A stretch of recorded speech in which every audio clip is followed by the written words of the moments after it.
नमस्कार दोस्तों, स्वागत है आप सभी का आपके अपने इस YouTube चैनल पर। दोस्तों, आज हम इंटरेस्टिंग टॉपिक हिस्ट्री पर आ चुके हैं और हमारा हिस्ट्री का पहला टॉपिक शुरू होता है जिसका नाम है 1000 वर्षों के दौरान हुए परिवर्तनों की पड़ताल। दोस्तों, एक कक्षा 7 का पाठ्यक्रम है हमारे अतीत के भाग 2 का। शुरू करते हैं। एक देखिए, यहाँ पर एक मैप नज़र आ रहा होगा आपको। इस मैप के बारे में ये जानकारी पहले आप सुन लें। मानचित्र 1 और 2 पर नजर डालिए। मानचित्र 1 अरब भूगोलवेत्ता अल इदीसी ने 1154 में बनाया था। जो यहाँ जो नक्शा दिया गया है वह उसके द्वारा बनाया गए दुनिया के बड़े मानचित्रों का एक हिस्सा है और भारतीय उपमहाद्वीप को दर्शाता है। मानचित्र 2 एक फ्रांसीसी मानचित्रकार ने सन 1720 में बनाया था। दोनों नक्शे एक ही इलाके के हैं मगर उनमें काफ़ी अंतर है। अलीदीसी ने नक्शे के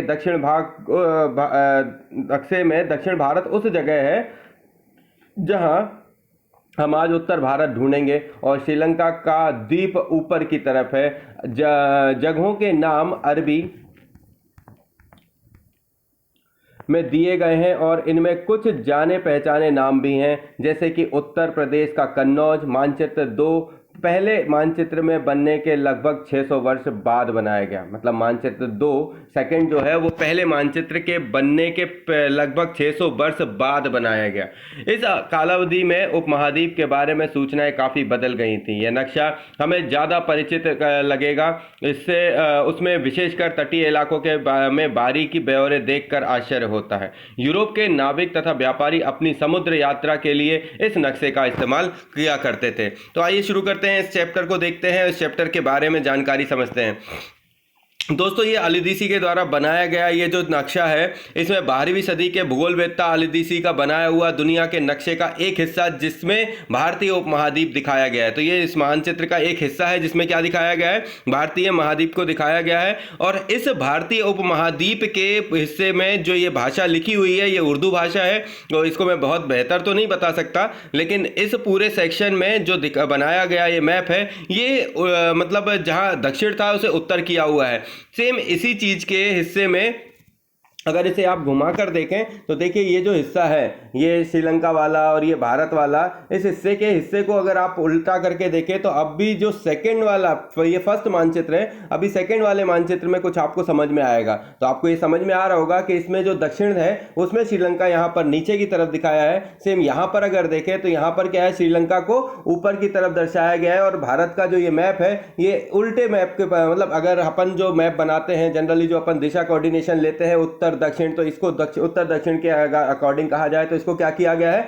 जस्ट अपोजिट किया गया है। तो अलीदीसी का ये जो मैप है 12वीं सदी का है और ये भूगोलविद्ता अलीदीसी मतलब ने जो ये दुनिया का हिस्सा बनाया था उसका एक ये हिस्सा है। ठीक है, तो हमारे कहने का मतलब ये है दोस्तों कि समय समय पर क्या होते गए हैं, मानचित्रों में परिवर्तन किए गए हैं और उनके लिखने और उनके बोलने और मानचित्रों की जो तरीके थे उनमें भी डिफरेंस लाया गया है। और इस तरीके से जो 18वीं शताब्दी के आरंभ में गुलाम दी लिस्ले के एटलस नूवो के अनुसार यह उपमहाद्वीप का जो चित्र बनाया गया, इसमें हम बहुत सारी चीज़ें जिनसे हम रूबरू परिचित हैं उसको अपन देख पा रहे हैं। और ये भारत का मानचित्र है जिसको अपन ने सामने देख रहे हैं। तो इस मानचित्र को अगर आप बहुत अच्छे से पहचानते हैं तो ये भारत का ये मैप है और भारत के मैप को बहुत अच्छे से हम जानते हैं, देख रहे हैं। चलिए शुरू करते हैं। लेकिन अब भीतरी इलाकों पर नज़र डालें, क्या इनमें उतने ही ब्यौरे हैं जितने समुद्र तट वाले हिस्से में है। गंगा के मार्ग को देखें, इसे किस तरह दर्शाया गया है। इस मानचित्र के तटीय और भीतरी इलाकों के बीच ब्यौरा बारीकी का जो अंतर है उसका ख्याल, आपके ख्याल से उसका क्या कारण है। देखिए, इसमें बहुत ज़्यादा बारीकी यूज़ करी गई है। ये देखिए गंगा के मैदानों को, ये गंगा नदी का हिस्सा जो है ये चला आ रहा है, इसके पूरे इलाकों को बहुत ही बारीकी से किया गया है और इसमें सारी चीज़ों को दर्शाया गया है। तो एक मैप पर, एक छोटे से मैप पर इस तरीके से जो दर्शाया गया जो हिस्सा है ये बहुत ही ज़्यादा आश्चर्यजनक है। उस समय जब 18वीं शताब्दी मतलब 12वीं शताब्दी में जब अलीदीसी ने बनाया उसके बाद जस्ट 600 वर्षों बाद ये दूसरा मैप आया। इसे किसके द्वारा, 18वीं सदी में गिबलाम द लिस्ले के एटलस वो के अनुसार ये उपमहाद्वीप अपन को प्राप्त हुआ। तो इसी तरीके के कार्यक्रम को अपन आगे बढ़ाते हैं। और इतनी ही महत्वपूर्ण और एक और बात यह है कि दूसरे युग तक मानचित्र अंकन का विज्ञान भी बहुत बदल गया था। इतिहासकार जब बीते युगों में दस्तावेज, नक्शे और लेखों का अध्ययन करते थे तो उनके लिए उन सूचनाओं के संदर्भों का, उनकी भिन्न भिन्न ऐतिहासिक पृष्ठभूमियों का ध्यान रखना बहुत जरूरी होता था। नई और पुरानी शब्दावलियां। अब हम शब्दावलियों के बारे में अगर विचार करें तो देखिए हमारे पास बहुत सारी शब्दावलियां हैं जिनके लिए अपन यूटिलाइजेशन करते हैं। बट जब हम इतिहास की बात करते हैं तो इतिहास में लेख, अभिलेख, मतलब लेख, अभिलेख, ऐतिहासिक चीज़ों के जो अपने शब्दावलियां हैं उन सभी पर अपन किस तरीके से विचार करते हैं, आइए शुरू करते हैं।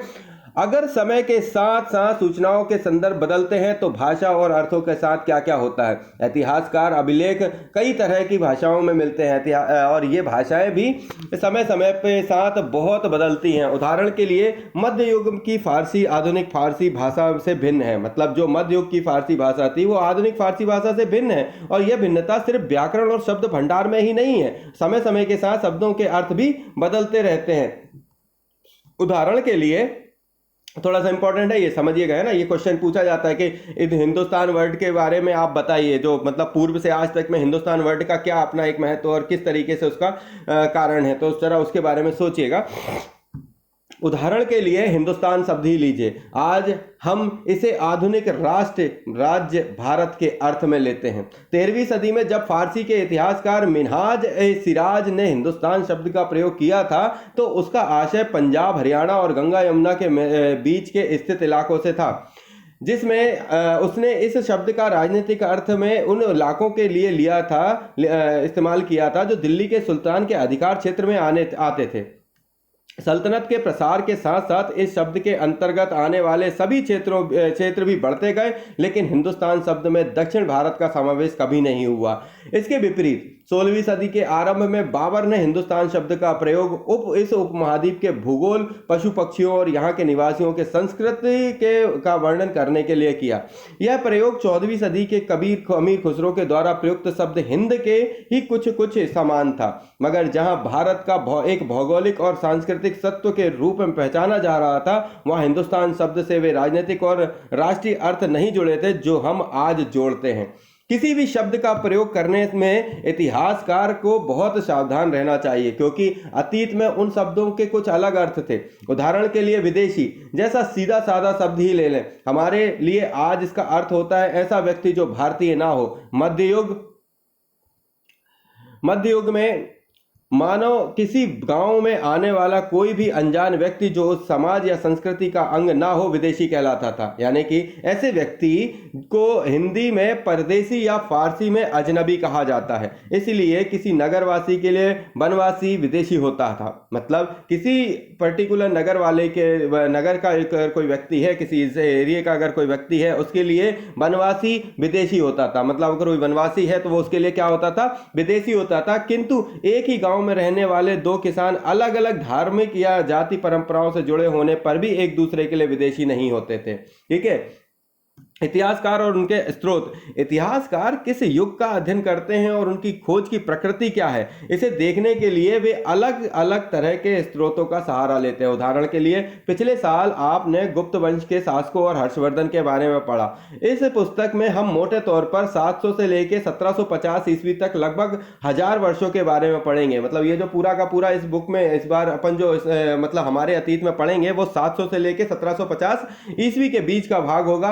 और इस काल के अध्ययन के लिए इतिहासकार जिन स्रोतों का प्रयोग करते हैं उनमें आपको बहुत सी बातें ऐसी मिलेंगी जो पिछले युग से वैसी ही चली आ रही हैं। इतिहासकार इस काल के बारे में सूचना इकट्ठा करने के लिए अभी भी सिक्कों, शिलालेखों, स्थापत्य तथा लिखित सामग्री पर निर्भर रहते हैं और पर कुछ बातें पहले से काफी भिन्न रहती हैं। इस युग में प्रमाणित लिखित सामग्रियों की संख्या और विविधता आश्चर्यजनक रूप से बढ़ गई है।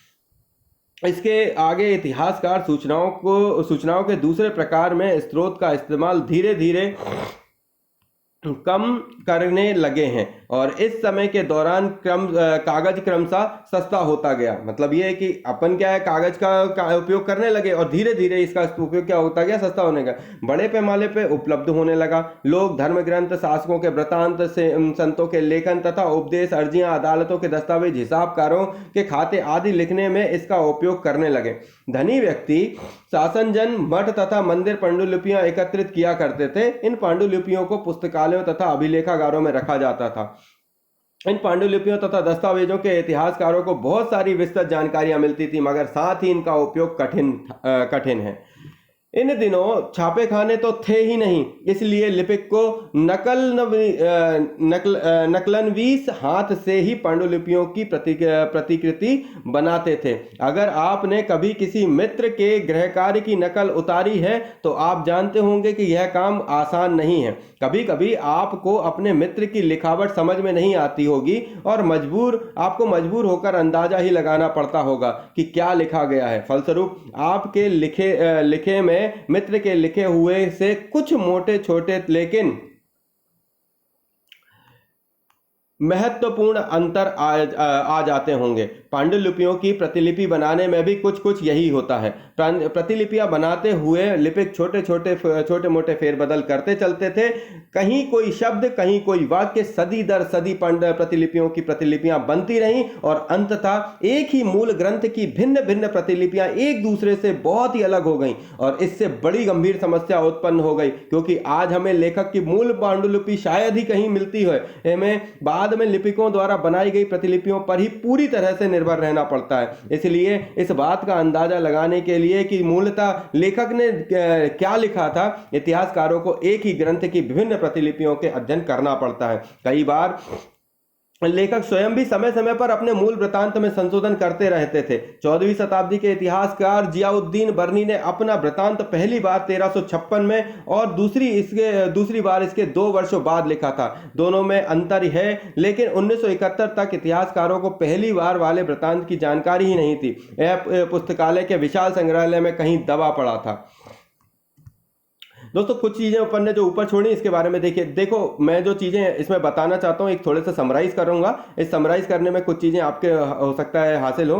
देखिए यहाँ पर जो चीज़ें छूटी थी, क्या आपको ऐसे कुछ और शब्दों का ध्यान आता है जिनके अर्थ भिन्न भिन्न संदर्भों में बदल जाते थे? जो 2 शब्द अपन ने यूज़ करे, एक हिंदुस्तान और दूसरा विदेशी के बारे में, इसके बारे में थोड़ी चर्चा करिए आपस में। आइए शुरू करते हैं कुछ और चीज़ें जो अपन ने छोड़ दी थी। कागज का मूल्य। इन 2 प्रसंगों की तुलना कीजिए। 13वीं सदी के मध्य 13वीं सदी के मध्य एक विद्वान को एक पुस्तक की प्रतिलिपि की जरूरत पड़ी। उसके पास उतना कागज नहीं था, इसलिए उसने एक ऐसी पांडुलिपि को धो डाला जिसका उसे जरूरत नहीं थी और उसके कागज को सुखाकर उसने इस्तेमाल कर लिया। एक सदी बाद अगर आप बाजार में कोई खाद्य पदार्थ खरीदते तो हो सकता है कि आपकी किस्म अच्छी होती और दुकानदार वही वस्तु कागज में लपेट कर देता। तो कागज कब अधिक महंगा था, और कब आसानी से उपलब्ध था, और 13वीं शताब्दी में या 14वीं शताब्दी में? तो इसका जो एक उद्देश्य था, मतलब कागज का यूटिलाइजेशन शुरू होने से पहले क्या था, कागज महंगा था, पर जैसे ही इसका यूटिलाइजेशन शुरू हुआ और उसके बारे में जानकारी मिलना शुरू हुई तो फिर क्या हो गया, कागज की दर बढ़ने लगी बनाने की, और उससे और अन्य दफ्तरों, सरकारी विभागों में इन सभी का यूटिलाइजेशन होने लगा और ये धीरे धीरे क्या होता गया, सस्ता हो गया। आगे बढ़ते हैं दोस्तों। अभिलेखागार। ऐसा स्थान, अभिलेखागार होता क्या है? अभिलेख जहां पर रखे होते हैं, ऐसा स्थान जहां दस्तावेज और पांडुलिपियों को संग्रहित किया जाता है। आज सभी राष्ट्रीय और राज्य सरकार के अभिलेखागार होते हैं और जहां वे अपने तमाम पुराने सरकारी अभिलेखों को और लेन देन के ब्यौरे का रिकॉर्ड रखते हैं। देखिए, अभी मैंने एक बात आपको बताई थी कि जो पांडुलिपियां हैं, पांडुलिपियों को लिखा जाता था और उन्हीं की क्या है, प्रतिलिपियां बनाई जाती थी। ऐसी एक प्रतिलिपि की कॉपी करता हुआ एक व्यक्ति, इसके बारे में मैं आपको सुनाता हूं कौन है। चित्र में देखें, ये एक लघु चित्र की प्रतिकृति है। इसमें एक लिपिक किसी पांडुलिपि की नकल कर रहा है। इस चित्र का आकार सिर्फ 10.5 सेंटीमीटर 7.1 सेंटीमीटर है।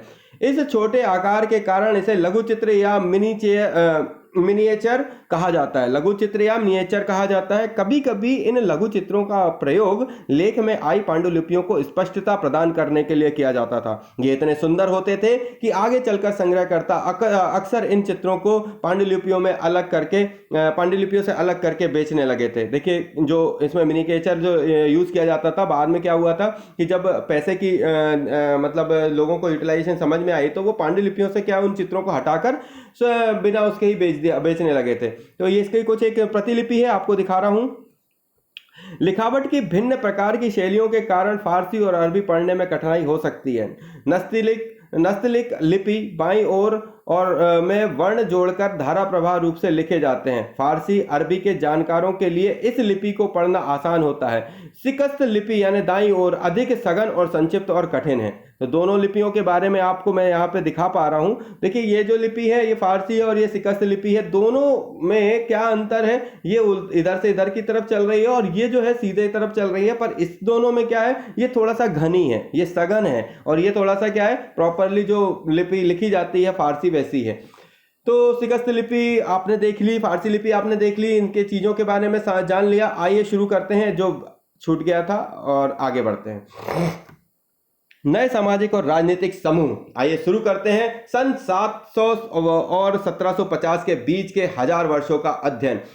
1000 वर्षों के अध्ययन इतिहासकारों के आगे भारी चुनौती रखता है, मुख्य रूप से इसलिए कि पूरे काल के बड़े पैमानों पर और अनेक तरह के परिवर्तन हुए। इस काल में अलग अलग समय पर नई नई प्रौद्योगिकी के दर्शन होते हैं, जैसे सिंचाई में रहट, कताई के चखे और युद्ध में आग्नेयास्त्र यानी बारूद वाले हथियार का इस्तेमाल। इस उपमहाद्वीप में नई तरह का खान पान भी आया। आलू, मक्का, मिर्च, चाय और कॉफी। ध्यान रहे, ये तमाम परिवर्तन नई प्रौद्योगिकी और फसलें उन लोगों के साथ आए जो नए विचार भी लेकर आए थे। परिणाम स्वरूप यह काल आर्थिक, राजनीतिक, सामाजिक और सांस्कृतिक परिवर्तन का भी काल कहा जाता है। तो ये कौन सा काल है जिसको आर्थिक, राजनीतिक, सामाजिक और सांस्कृतिक परिवर्तनों का काल कहा जाता है? ये 700 से लेके बेटा 1750 के बीच का समय है। ये 1000 साल जो हैं, इन्हीं के बारे में, इस पूरे सेक्शन के बारे में अपन पढ़ेंगे। इसकी शुरुआत ही अपन ने करी है कि कहां से कहां तक, 700 से लेके 1750 के बीच के 1000 वर्षों का अध्ययन अपन इसमें करने जा रहे हैं। और इन्हीं अध्ययनों के बीच में जो ये चीजें आपने मिली, ये सब जो नई तकनीकी थी वो किसके कारण थी? नए विचार रखने वाले लोगों के कारण। इसीलिए इस पूरे मतलब काल को क्या बोलते हैं? आर्थिक, सामाजिक, राजनीतिक और सांस्कृतिक परिवर्तनों का काल था। अध्याय 5, 6 और 7 में आप इनमें के बारे में कुछ और भी जानेंगे। चलिए आगे बढ़ते हैं। इस युग के लोगों की गतिशीलता, एक स्थान से दूसरे स्थान पर आना जाना भी बहुत बढ़ गया था। अवसरों की तलाश में लोगों के झुंड दूर दूर की यात्राएं करते थे और इस उपमहाद्वीप में अपार संपदा और अपार भाग्य गढ़ने के लिए अपार संभावनाएं मौजूद थीं। इस काल में जिन समुदाय का महत्व तो बड़ा, उनमें से एक समुदाय था राजपूत जो था, जिसका क्या, देखिए इस समय क्या था जब ये लोग, अब मैं थोड़ा सा आपको हिस्ट्री सुनाता हूँ, उसके बारे में आप समझिएगा। जब लोगों के सामने ये चीज नजर आई कि एक बहुत बड़ा समाज हमारे सामने खड़ा है और नई प्रौद्योगिकी का यूटिलाइजेशन करना आसान है, और जो लोग इन नई विचारधाराओं को रखते थे वो ये जानते थे कि अगर हम नए नए खोज करेंगे तो नित्य नए प्रतिदिन हमारे पास कुछ नई चीजें आती जाएंगी। और इसी समय के महत्व को किसने यूटिलाइज करना यूज किया? एक नया समाज, एक नए समुदाय का सामना हुआ। वह था राजपूत, जिसका नाम था राजपुत्र, अर्थात राजा का पुत्र से निकला। 8वीं से 14वीं सदी के बीच यह नाम आमतौर पर योद्धाओं के उन समूहों के लिए प्रयुक्त होता था जो क्षत्रिय वर्ग के होने का दावा करते थे। राजपूत शब्द के अंतर्गत केवल राजा और सामंत वर्ग ही नहीं, बल्कि वे सेनापति और सैनिक भी आते थे जो पूरे उपमहाद्वीप में अलग अलग शासकों की सेनाओं में सेवारत थे। कवि और चारण राजपूतों की आचार संहिता प्रबल पराक्रम और स्वामित्व भाव का गुणगान करते थे। यह युग राजनीतिक दृष्टि से महत्व हासिल करने के अवसरों का लाभ मराठा, सिख, जाट, अहोम, कायस्थ, मुख्यतः लिपिक और मुंशियों का कार्य करने वाले जाति आदि समूहों ने भी उठाया। मतलब ये कि इस युग में राजनीतिक दृष्टि के महत्व हासिल करने के अवसर का लाभ मराठा, सिख, जाट, अहोम, कायस्थ, इन सभी जाति के लोगों ने इन सभी का इस समय का पूरा यूटिलाइजेशन उठाया। इस पूरे काल के दौरान क्रमशः जंगलों की कटाई हो रही थी और खेती का इलाका बढ़ता जा रहा था। कुछ क्षेत्रों में यह परिवर्तन अन्य क्षेत्रों की अपेक्षा अधिक तेजी से और पूरे तौर पर हुआ। पर्यावास में परिवर्तन के कारण कई वनवासियों को मजबूर होकर अपना स्थान छोड़ना पड़ा और कुछ को वनवासी जमीन की जुताई करने लगे और कृषक बन गए। कृषकों के ये नए समूह क्षेत्रीय बाजार, मुखियाओं, पुजारियों, मठों और मंदिरों में प्रभावित होने लगे। ये बड़े और जटिल समाज के अंग बन गए थे। उन्हें कर चुकाने पड़ते थे, स्थानीय मालिक वर्ग की बेगारी करनी पड़ती थी। परिणाम स्वरूप किसानों के बीच आर्थिक और सामाजिक अंतर उभरने लगे। किसानों के बीच क्या होने लगे? आर्थिक और सामाजिक अंतर उभरने लगे। कुछ के पास ज्यादा उपजाऊ जमीन होती थी और कुछ लोग मवेशी भी पालते थे और कुछ लोग खेती में खाली समय में दस्तकारी आदि का काम कर लेते थे। लोग खेती में खाली समय में जैसे जैसे समाज में अंतर बढ़ने लगा, लोग जातियों और उपजातियों में बंटने जाने लगे और उनकी पृष्ठभूमि और व्यवस्थाएं के आधार पर उन्हें समाज में ऊंचा या नीचा दर्जा दिया जाने लगा। ये दर्जे स्थायी नहीं थे। किसी जाति विशेष के सदस्यों के हाथों में कितनी सत्ता, प्रभाव और संसाधनों का नियंत्रण है, इसके आधार पर उनके दर्जे बदलते रहते थे। एक ही जाति के किसी क्षेत्र में कोई दर्जा हो सकता था और किसी अन्य क्षेत्र में कोई और। अपने सदस्य के व्यवहार और का नियंत्रण करने के लिए जातियां स्वयं अपने अपने नियम बनाती थीं और ये नियमों का पालन जाति के बड़े बुजुर्गों की एक सभा करवाती थी, जिसे कुछ इलाकों में जाति पंचायत कहा जाता था। लेकिन जातियों को अपने निवास के गांवों में रिवाज का पालन भी करना पड़ता था। इसके अलावा कई गांवों के मुखियाओं का शासन होता था। मिल मिलाकर ये किसी राज्य की एक छोटी इकाई भर होती थी। आइए जानते हैं क्षेत्र और साम्राज्य के बारे में। तो जो अभी अपन ने ऊपर पढ़ा इसके बारे में थोड़ी समराइज करता हूं। देखो, एक पूरे इलाके पर जिस तरीके से समाज बढ़ना शुरू हुआ, तो लोगों में जब जातिगत समस्याएं होना शुरू करी, जंगलों को काट कर उनको खेती किसानी में जब यूज करने लगे, तब क्या हुआ, किसान जो थे उनमें ही एक लेवल बढ़ने गया। मतलब आपस में ही उनने जातियों को बांट लिया। कुछ बड़े समुदाय के बन गए और कुछ छोटे। कुछ लोग मवेशी पालने लगे, कुछ लोग क्या है खेती करने लगे। बट उनके बीच में ही आपसी समझौते, आपस में ही उनके कम और छोटे और बड़े होने का दावा प्रस्तुत होने लगा और इस तरीके से जातियों का डिवीजन आपस में लोग करने लगे और इन सब चीजों को जातीय पंचायत के रूप में सामने मतलब उनके जो बड़े बुजुर्ग होते थे वो लेकर उसका निपटारा करने लगे और धीरे धीरे यह प्रक्रम जो है एक किस्में रिवाज के रूप में बदल गया और यही रिवाज जो है उससे समस्याओं का और नई पीढ़ियों का जो है वो नए नए विचारों का जन्म होता गया, जिसे हम कभी अच्छा और कभी बुरा मानते हैं। दोनों ही चीजें डिबेट के लिए हैं, हम जानते हैं, ये तर्क हैं और इनके बारे में आज भी और कल भी हमेशा बातें चलती आती हैं और जितना हम जानते हैं, इतिहास हमेशा इतिहास ही रहा है, जिसके बारे में आज भी हम चर्चा करते ही रहते हैं। चलिए शुरू करते हैं क्षेत्र और साम्राज्य के बारे में। चोल अध्याय 2, तुगलक अध्याय 3 और मुगल अध्याय 4 जैसे बड़े बड़े राज्यों के अंतर्गत कई सारे क्षेत्र आ जाते थे। दिल्ली के सुल्तान गयासुद्दीन बलबल सन 1266 से 1287 की तक इनने अपना राज्य किया की प्रशंसा में एक संस्कृत प्रशस्ति के उदाहरण के लिए अध्याय 2 देखिए, मैं उसे एक विशाल साम्राज्य का शासक बताया गया जो पूर्व में बंगाल यानी कि गौड़ से लेकर पश्चिम में अफगानिस्तान के गजनी यानी गज्जन तक फैला हुआ था और जिसमें संपूर्ण दक्षिण भारत यानी द्रविड़ भी आ जाता था। गौड़, आंध्र, केरल, कर्नाटक, महाराष्ट्र और गुजरात आदि भिन्न भिन्न क्षेत्रों के लोग उसकी सेना के आगे पलायन कर जाते थे। इतिहासकार विजय अभियान के इन दावों को अतिशयोक्ति मानते हैं। साथ ही वे यह समझने की कोशिश में भी लगे रहते हैं कि शासक लोग इस उपमहाद्वीप के भिन्न भिन्न भागों पर अपने अधिकार का उल्लेख क्यों करते रहते हैं। अब ये एक बहुत अच्छी बात जो सामने लेकर आई कि इतिहासकार इस बात को समझना चाहते हैं कि लोग मतलब जो टेरिटरी बनाए गए उनका वो इनके मतलब उन जगह के बारे में क्यों मतलब वो करना चाहते हैं कि ये यही है, इन्हीं का ही है।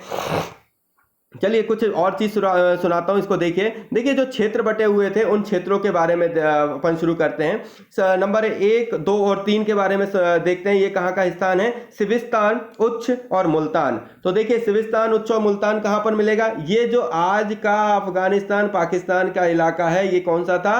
ये पहले के समय का सिविस्तान। फिर ये दूसरा हिस्सा ये कौन सा है? उच्च। और ये कौन सा है?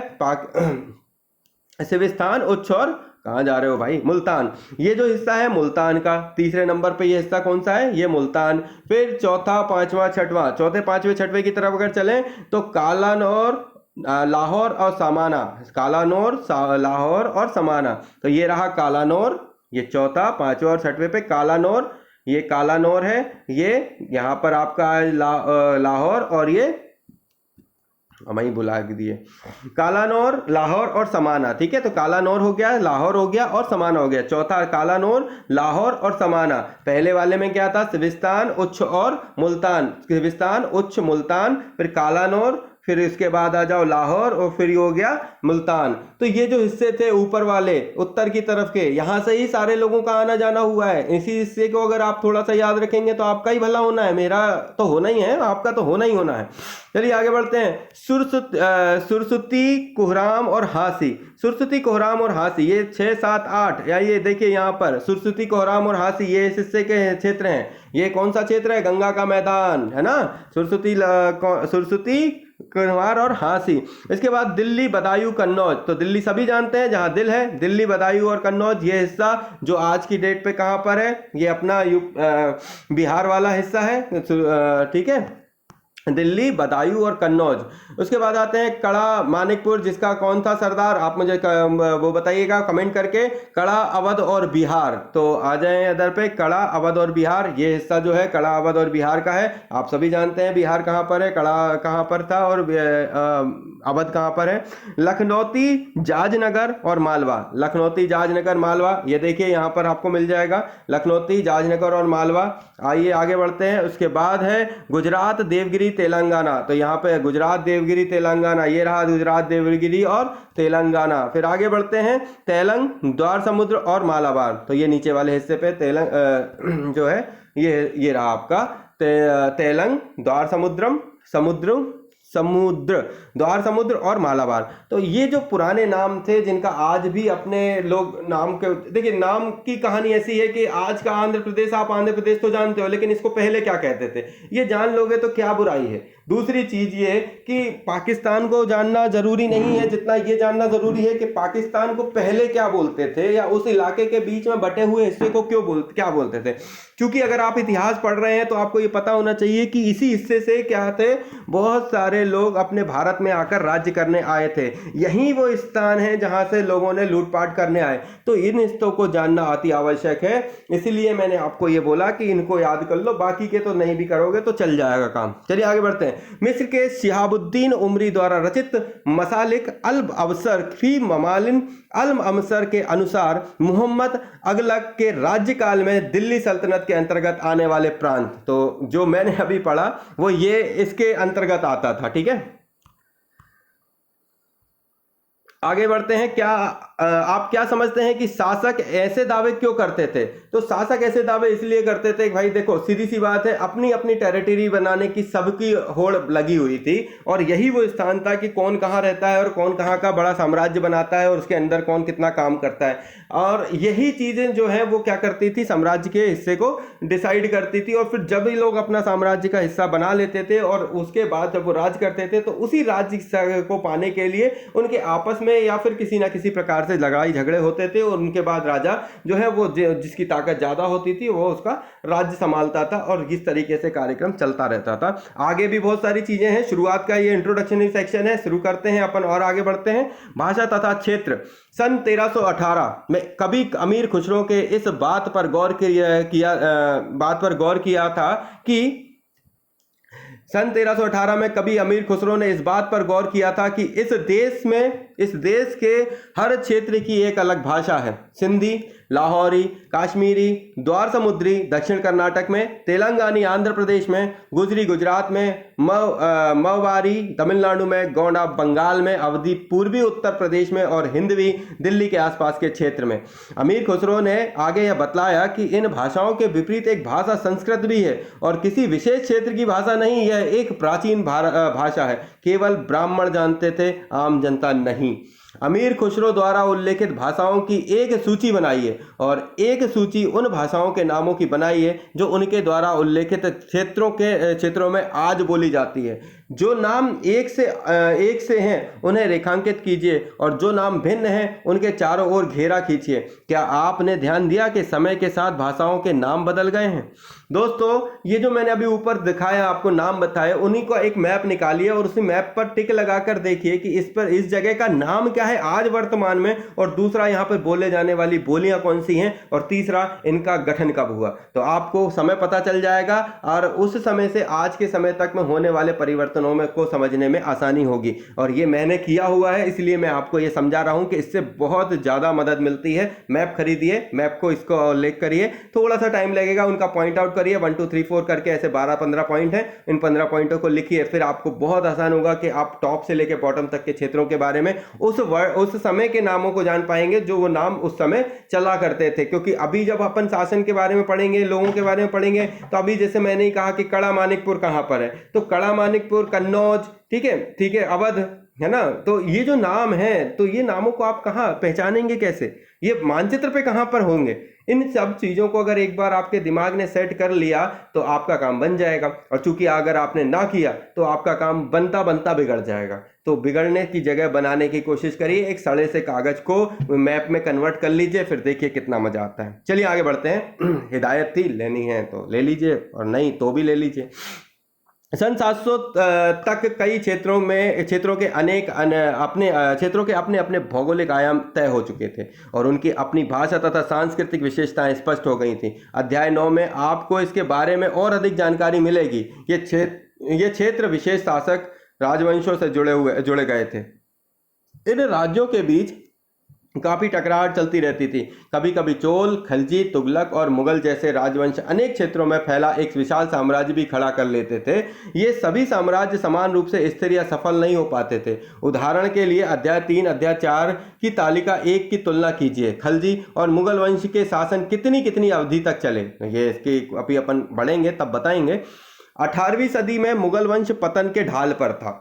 फलस्वरूप क्षेत्रीय राज्य फिर भी उभरने लगे, लेकिन वर्षों से जो सर्व क्षेत्रीय साम्राज्य का शासन चल रहा था उसमें क्षेत्रों की प्रकृति बदल गई थी। उन पर कई छोटे बड़े राज्यों का शासन चलता रहता था और उन राज्यों की बहुत सी बातें इस उपमहाद्वीप के अधिकतर भाग पर फैले इन क्षेत्रों की विरासत में मिली थी।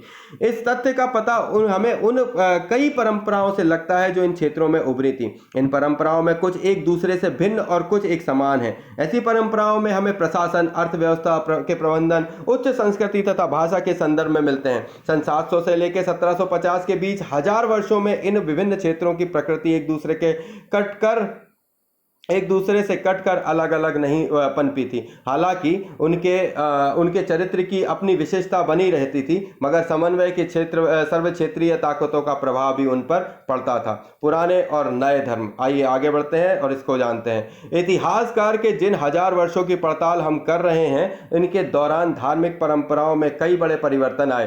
दैविक तत्व में लोगों की आस्था कभी कभी बिल्कुल ही व्यक्तिगत स्तर पर होती थी, मगर आमतौर पर इस आस्था का स्वरूप सामूहिक रूप से होता था। किसी दैविक तत्व में सामूहिक आस्था यानी धर्म प्रायः स्थानीय समुदायों के सामाजिक और आर्थिक संगठन से संबंधित होता था। जैसे जैसे इन समुदाय का सामाजिक संसार बदलता गया, वैसे ही इनकी आस्थाओं में भी परिवर्तन होता गया।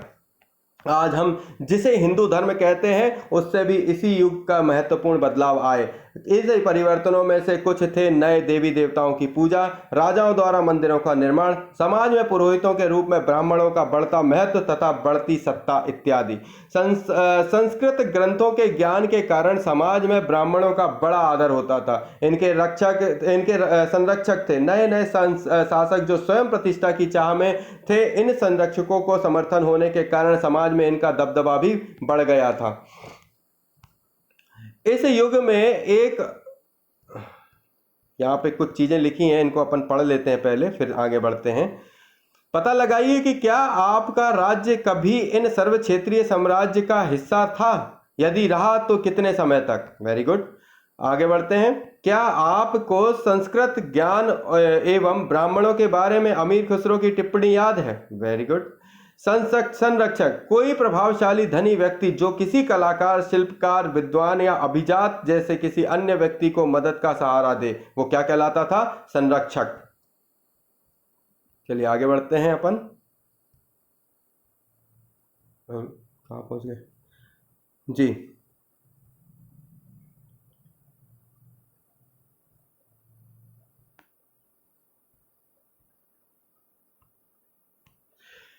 इस युग में एक महत्वपूर्ण परिवर्तन भक्ति की अवधारणा के रूप में आया और इसमें ईश्वर की कल्पना एक ऐसे प्रेम इष्ट देवी देवताओं के रूप में की गई जिस तरह पुजारियों के विशद कर्मकांडों के बिना ही भक्त स्वयं पहुंच सके। और इस विषय में और साथ ही दूसरी परंपराओं के बारे में आपको अध्याय 8 में जानकारी मिलेगी। तो भक्ति साहित्य जो शुरू हुआ था गुरु, उसी से ही सारी चीज़ों में थोड़ा सा बदलाव आया था, वरना पहले तो बिना होम धूप के कुछ काम नहीं चलता था, है ना। अब मैं किसी का आलोचना नहीं कर रहा, परंतु जितनी चीजें जानता हूं और आप सभी जानते हैं, इस पर कोई टीका टिप्पणी नहीं है, इतिहास है, इतिहास के रूप में ही रहे तो अच्छा है। आगे बढ़ते हैं। यही वह युग था जिसमें इस उपमहाद्वीप में नए नए धर्मों का भी आगमन हुआ। कुरान शरीफ का संदेश भारत के पहल 7वीं सदी के व्यापारियों और प्रवासियों के जरिए पहुंचा। मतलब जो कुरान शरीफ का संदेश भारत में पहल शताब्दी सदी के व्यापारियों और अप्रवासियों के जरिए पहुंचा। तो देखो अब कहानी क्या है, यहाँ से शुरू होती है। यही वह युग है जिसमें उपमहाद्वीप के नए नए धर्मों का आगमन हुआ। यही वो समय है 700 लेके 1750 के इस 1000 वर्षों में ही सारी चीज़ों का आना जाना हुआ है। और यहीं से मतलब सभी चीज़ों की शुरुआत हुई। सत्ता गढ़ी गई, लोग गढ़े गए, जातियां गढ़ी गई, धर्म गढ़े गए, क्रियाकांड कर्मकांड न जाने क्या क्या चीज़ें हुई। और इन सभी चीज़ों के साथ एक बदलाव भी आया दोस्तों, जिस बदलाव की जानकारी भी आपको समय समय पर मिलती चलेगी। यही वो समय था जिसकी शुरुआत करी थी कि जिनके पास मतलब जो प्रौद्योगिकी का नॉलेज था, वो लोग क्या करते थे, समय के साथ बदलाव लाने की चेष्टा करते थे। और वही विज्ञान की एक कहानी हमारे सामने आई कि कुछ लोगों ने महाद्वीप कुछ खोजे, किसी ने मैप बनाए, किसी ने कुछ विज्ञान के विषय में खोजा, किसी ने जीरो की खोज करी, किसी ने कुछ किया। तो एक बहुत बड़े एरिया और क्षेत्र के बारे में हमने अपने इतिहास को बांटा और उसमें जाना। और आगे बढ़ते हैं, चलिए और सुनाता हूँ अच्छी कहानी। यही वह युग था जिसमें इस उपमहाद्वीप के नए नए धर्मों का भी आगमन हुआ। यहीं कुरान शरीफ का संदेश भारत में पहल शताब्दी सदी में व्यापारियों और प्रवासियों के जरिए पहुंचा। जब तक इससे पहले नहीं था। कुरान शरीफ का संदेश भी पहली शताब्दी के समय पर यहाँ पर किन के द्वारा लाया गया, व्यापारी जो बाहर भी व्यापार करते थे और अप्रवासी जो अपने देश में नहीं थे, उनके द्वारा यहाँ पे लाया गया। मुसलमान कुरान शरीफ को अपना धर्म ग्रंथ मानते हैं, केवल एक ईश्वर अल्लाह की सत्ता को स्वीकार करते हैं, जिसका प्रेम करुणा और उदारता अपने में आस्था रखने वाले हर व्यक्ति को गले लगाता है, चाहे वह व्यक्ति की सामाजिक पृष्ठभूमि कुछ भी रही हो। तो एक बहुत अच्छे समाज के रूप में जब ये सामने आया तो इसकी कितनी अच्छी बात जो सामने लिखी हुई है कि ऐसा धर्म जिसका प्रेम करुणा और उदारता अपने में आस्था रखने वाले हर व्यक्ति को गले लगाता है। मतलब जिसका प्रेम, जिसकी करुणा, जिसकी उदारता अपने में आस्था रखने वाले व्यक्ति की हो और सिर्फ एक को मानने वाला हो, वह हर व्यक्ति को गले लगाता है, चाहे उस व्यक्ति का सामाजिक पृष्ठभूमि कोई भी रही हो, वह किसी भी धर्म का हो या किसी भी सामाजिक पृष्ठभूमि का हो, उससे मतलब नहीं है ना। तो ये एक इस्लाम का सबसे पहले क्या पहुंचा, कुरान शरीफ का जो संदेश है वो यहाँ पर पहुंचा और यहाँ से शुरुआत हुई। कई शासक इस्लाम और इसके विद्वान धर्मशास्त्रियों और न्यायिक शास्त्रियों अर्थात उलेमा को संरक्षण देते थे। मतलब कई शासक जो थे वो इस्लाम और इसके विद्वान धर्मशास्त्रियों, जो इनके विद्वान धर्मशास्त्री थे और उनके न्याय शास्त्री अर्थात उलेमा, जिनको मतलब जो विद्वान शास्त्री हैं यानी इस्लाम के जो जानकार होते थे उनको क्या कहते थे, उलेमा, उनको संरक्षण देते थे। कौन देते थे, कई शासक देते थे। क्यों देते थे, क्योंकि उनको क्या है, उनका धर्म समझ में आता था, इसलिए वो उस चीज को सपोर्ट करते थे। और शुरू से ही क्या रहा है कि जो धर्म शासक रहे हैं, जैसे कोई हिंदू धर्म राजा है तो वो क्या करता था, बड़े पुराणों को, संस्कृत के विद्वानों को, ब्राह्मणों को सपोर्ट कर संरक्षण देता था। उसी तरीके से कई शासक इस्लाम और उनके विद्वान धर्मशास्त्रियों और न्याय शास्त्रियों को अर्थात उलेमा को संरक्षण देते थे। उलेमा किसको कहते हैं, जो धर्मशास्त्री होते थे, इसलिए ये उलेमा वर्ड याद रखिएगा। हिंदू धर्म की ही भांति इस्लाम के अनुयायी भी अपने धर्म को अलग अलग तरह से व्याख्या करते थे। तो जैसे हिंदू धर्म में अपने के अनुयायी जो हैं अलग अलग अपनी व्याख्या करते थे अपने धर्म की, वैसे ही ये भी अपने धर्म की अलग अलग तरह से व्याख्या करते थे। क्योंकि देखिए इतिहास है, इतिहास में जितने प्रकार के लोग उतने प्रकार की बातें, अगर इनको कुछ तथ्य मिल गया वो उसको पकड़ के चल देते थे, जिनको ये पकड़ के में तथ्य मिल गया वो इसको पकड़ के चल देते थे। कभी कभी ये दोनों ही एक दूसरे के मतलब समांतर समांतर रहते थे, परंतु एक दूसरे से मिलते नहीं थे। कुछ लोगों के एक दूसरे से विचार नहीं मेल खाते थे, तो कभी कभी कुछ लोगों के डेटा एक दूसरे से मेल नहीं खाते थे, परंतु विचारधाराएं थी और इतिहास है तो चलता रहता था सब कुछ। आज भी इसी तरीके से हम देखते और सुनते आ रहे हैं। मुसलमानों में कुछ सिया थे जो पैगंबर साहब के दामाद अली को मुसलमान की विधि सम्मत नेता मानते थे। तो इनमें शुरुआत करते हैं। मुसलमानों में कुछ क्या थे? सिया, मतलब पैगंबर, ये जो मुस्लिम धर्म था, इस्लाम था, उसे दो भागों में बांटा, एक सिया और एक सुन्नी। तो जो सिया थे वे क्या थे? जो पैगंबर साहब के दामाद अली को मुसलमान का विधि सम्मत नेता मानते थे। तो पैगंबर साहब के दामाद, उनके दामाद को जो मतलब जो उनके दामाद को मुसलमानों का विधि सम्मत नेता मानते थे कि हमारे सब कुछ यही है। और कुछ सुन्नी थे, क्या थे? सुन्नी थे। सिया और सुन्नी दो इस्लाम के दो भाग थे। इस इस्लाम को दो भागों में बांट लिया था लोगों ने, मुसलमानों ने, एक सिया और एक सुन्नी। सिया वे थे जो इस्लाम पैगंबर साहब के दामाद को नेता मानते थे, उनका नाम क्या था? ठीक है, पैगंबर साहब के दामाद अली को मुसलमान मानते थे, उनका नाम था अली। और कुछ लोग सुन्नी थे जो खलीफाओं के प्रभुत्व को स्वीकार करते थे। किसको करते थे? खलीफाओं के प्रभुत्व को स्वीकार करते थे। तो दो प्रकार के रूप में ये क्या हो गए, मुसलमान का ये जो इस्लाम है वो बट गया। और इस्लाम के जो नेता, जो लोग इसके जानकार थे, उनको क्या कहते थे? उलूम कहते थे। ठीक है, आगे बढ़ते, उलेमा है ना, उलेमा कहते थे। आगे बढ़ते हैं।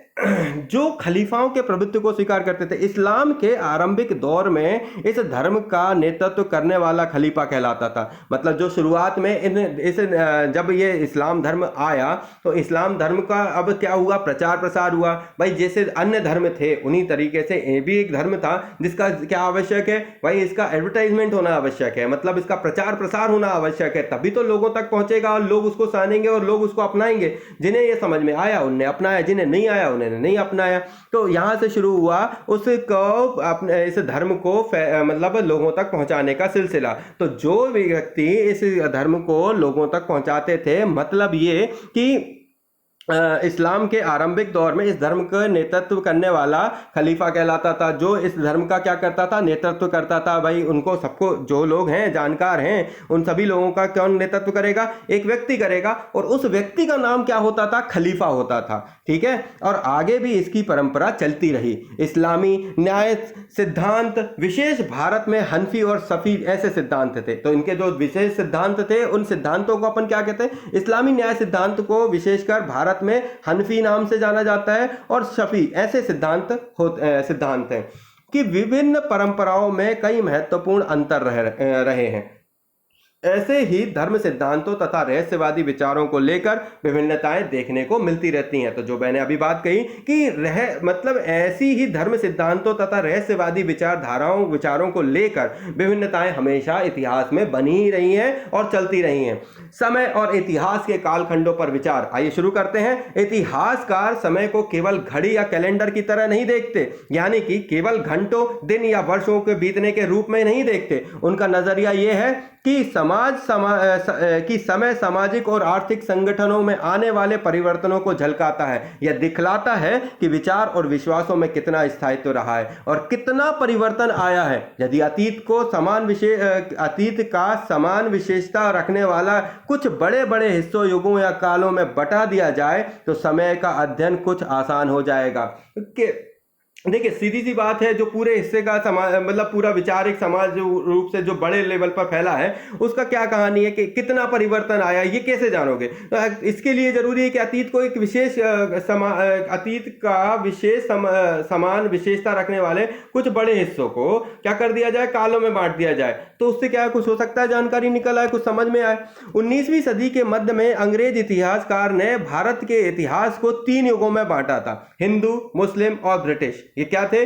3 इतिहासों के हिस्से थे जिनको युगों में बांट दिया था। हिंदू एक युग बांध दिया था, मुस्लिम एक युग बांध दिया था और एक ब्रिटिश एक युग बना दिया था। यह विभाजन इस विचार पर आधारित था कि शासकों का धर्म ही एकमात्र महत्वपूर्ण ऐतिहासिक परिवर्तन होता है और अर्थव्यवस्था, समाज और संस्कृति में और भी महत्वपूर्ण बदलाव नहीं आता। इस दृष्टिकोण में इस उपमहाद्वीप की अपार विविधता की भी उपेक्षा हो जाती थी।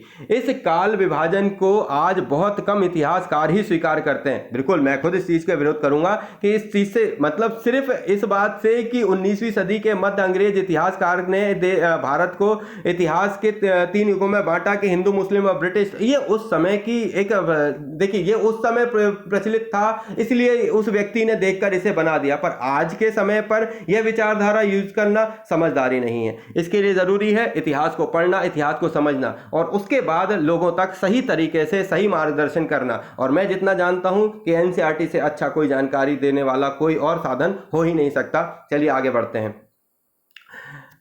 इस काल विभाजन को आज भी बहुत कम इतिहासकार स्वीकार करते हैं और अधिकतर इतिहासकार आर्थिक तथा सामाजिक कारकों के आधार पर ही अतीत के विभिन्न कालखंडों की विशेषताएं तय करते हैं। पिछले साल आपने जो इतिहास पढ़े थे उनमें प्राचीन समाज के कई प्रकारों का समावेश था, जैसे शिकारी संग्राहक, प्रारंभिक दौर, कृषि कर्मी, शहरों और गांवों के निवासी और प्रारंभिक दौर में राज्य और साम्राज्य। इस साल आप जो इतिहास पढ़ेंगे उसे प्रायः मध्यकालीन इतिहास कहा जाता है। मतलब जो अपन पढ़ रहे हैं वो कौन सा इतिहास होगा?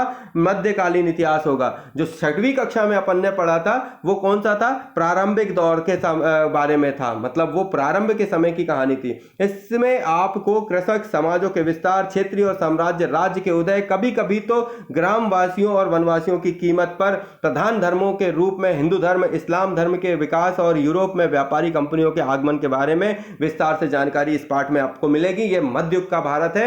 भारत के इतिहास में ये 1000 साल अनेक बदलावों के साक्षी रहे हैं। आखिर 16वीं और 18वीं शताब्दी 8वीं या 11वीं शताब्दी में काफी भिन्न है। इसीलिए इस सारे काल को एक ऐतिहासिक इकाई के रूप में देखना समस्याओं से खाली नहीं है। फिर मध्यकाल की तुलना प्राय आधुनिक काल से ही की जाती है। आधुनिकता के साथ भौतिक उन्नति की बौद्धिक प्रगति का प्रभाव जुड़ा रहा है।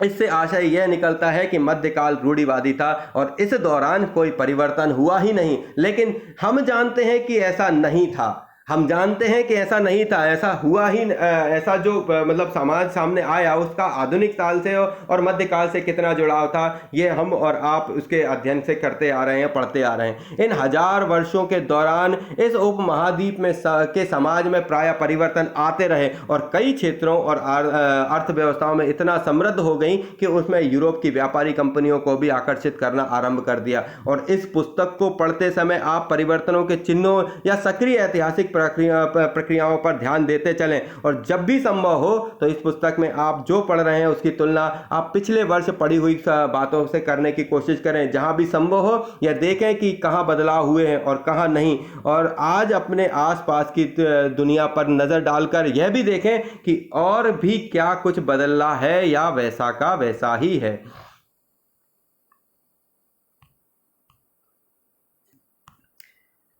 कल्पना करें आप एक इतिहासकार हैं और इस अध्याय में उल्लेखित कोई एक विषय, आर्थिक, सामाजिक या राजनीतिक इतिहास चुनिए और समझाइए कि आपके विचार में उसकी जानकारी हासिल करना क्यों दिलचस्प होगा।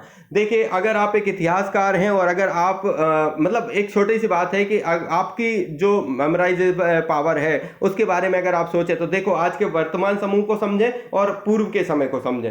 तो पूर्व की कहानी में आपको ये जानना है और वर्तमान की स्थिति को समझना है। वर्तमान की स्थिति में आर्थिक यानी कि पैसा, सामाजिक मतलब आपका सोशल, और राजनीतिक मतलब कि हमारे जो राजतंत्र की कहानी है जिसमें हमारे बड़े बड़े नेता नगरी के लोग बैठे हुए हैं। इन तीनों में से किसी एक क्षेत्र को चुनना है आपको, और अब आपको यह बनना है कि आप एक इतिहासकार हैं। अब यह सोचिए कि उस समय के पैसे की कहानी कहां से होती थी, या फिर उस समय का सामाजिक भाव किस तरीके का था, और उस समय का राजनीतिक इतिहास किस तरीके का था। इन तीनों के बारे में आप जो जानकारी बनाकर अपने तरफ से परोसना चाहते हैं वो अगर आप डिटेल वाइज अगर एक कॉपी पे लिखेंगे तो आप किसी एक क्षेत्र के महारथी होंगे। तो दोस्तों ये एक क्वेश्चन नहीं है, ये कोई कल्पना नहीं है, ये एक क्षेत्र है जिसमें आप अपनी भूमिका बेहतर तरीके से सामने ला सकते हैं और किसी एक पर्टिकुलर एरिया पर आप अपनी जो है छाप छोड़ सकते हैं। यही वो स्थान है जहां से शुरुआत की जाती है बहुत से लोग अपने क्षेत्र की। अगर आप एक बहुत अच्छा राइटर बनना चाहते हैं तो आप इनमें से कोई एक क्षेत्र चुनिए, आप आर्थिक, सामाजिक और राजनीतिक हिस्से को चुनिए, किसी भी क्षेत्र के हिस्से को जोड़ने के लिए यही 3 हिस्से ही मेन जरूरी है। अगर आप लेखक हैं और अगर आप इतिहासकार नहीं हैं तो भी आप इस हिस्से को समझिए कि यही 3 हिस्से मुद्दों पर होते हैं, चर्चाएं, डिबेट। अगर आप कभी ट्रेन में जा रहे हो तो उस ट्रेन में जाते समय आपको अगर 2 आदमी बात करते मिलेंगे तो किस मुद्दे पर मिलेंगे? हमारे देश की अर्थव्यवस्था कैसी है, हमारे देश का सामाजिक विन्यास कैसा है। कुछ लड़के इस तरीके से चलते हैं, कुछ लड़कियां इस तरीके के कपड़े पहनती हैं, कुछ व्यक्ति ऐसे हैं, उनका ऐसा है वैसा। तो ये क्षेत्र क्या है? सामाजिक। और तीसरा राजनीतिक, हमारे देश की उथल पुथल। तो ये तीनों में से एक भी क्षेत्र अगर आपने पकड़ लिया और अगर आपने इस चीज को समझ लिया तो दोस्तों काया ही पलट जानी है, आपकी बात ही बदल जानी है। तो ये पूरा क्षेत्र आपके सामने प्रस्तुत करा, और भी अच्छी चीजें आपके सामने आती रहेंगी, पर इस चीज पर ध्यान रखिएगा। और जो क्षेत्र आपको पसंद आता है आप मुझसे एक बार जरूर कमेंट पर बात करिएगा, आपको बहुत अच्छी जानकारी और भी आपको लाकर देता चलूंगा। देखिए कुछ यहाँ पे फिर से याद करें, अगर आपने जाना हो तो अतीत में विदेशी किसे बोला जाता था, जो व्यक्ति विदेशी बोला जाता था वो कौन था? एक बार ऊपर देखिए फिर समझिए कि वह व्यक्ति जो उसको कहाँ बाहर से आया हुआ नहीं होता था, मतलब उसके ही अंदर के ही वो लोग होते थे, मतलब एक गाँव से दूसरे गाँव के भी विदेशी बोलते थे। नीचे उल्लेखित बातों सही है गलत, तो ये आप देखिए इन क्वेश्चनों के जो हैं आंसर, इनको आप निकालिए आराम से बैठ के, क्योंकि जितना समय लगाऊंगा उतना ही इसका वीडियो बढ़ता जाएगा। इन पूरे चैप्टर को अपन ने पढ़ा, सब चीज़ों को जान लिया और अच्छी जानकारियों को आप तक पहुंचा दी। कुछ ऐसी और जानकारियां जो मुझे पता चलेंगी वो मैं आपको बताऊंगा। कुछ बीज शब्द थे इस पूरे क्षेत्र में, मतलब अपने चैप्टर में मिले, पांडुलिपि, जाति, क्षेत्र और काल विभाजन, तो ये मैंने आपको बताया। दोस्तों ये पूरा का पूरा जो चैप्टर था हमने पढ़ा नंबर 1 चैप्टर में, जिसका नाम था हजारों वर्षों के दौरान हुए परिवर्तनों की पड़ताल। ये हमारे अतीत का दूसरा पार्ट, जिसका अध्याय 1 था, हिस्ट्री का पोर्शन था। ऐसे ही अच्छे चैप्टर, अच्छी कहानियां एनसीईआरटी के तारतम्य में लगातार चलती रहेंगी, बढ़ती रहेंगी। दोस्तों हमारे साथ बने रहिए, हमारे चैनल के साथ बने रहिए, हमारे वीडियो को, चैनल को लाइक, शेयर, सब्सक्राइब और कमेंट जरूर करिए। फिर मिलते हैं दोस्तों, जब तक कुछ खास नया नहीं है लेता हूं आपसे इजाजत। जय हिंद, जय भारत। थैंक यू दोस्तों।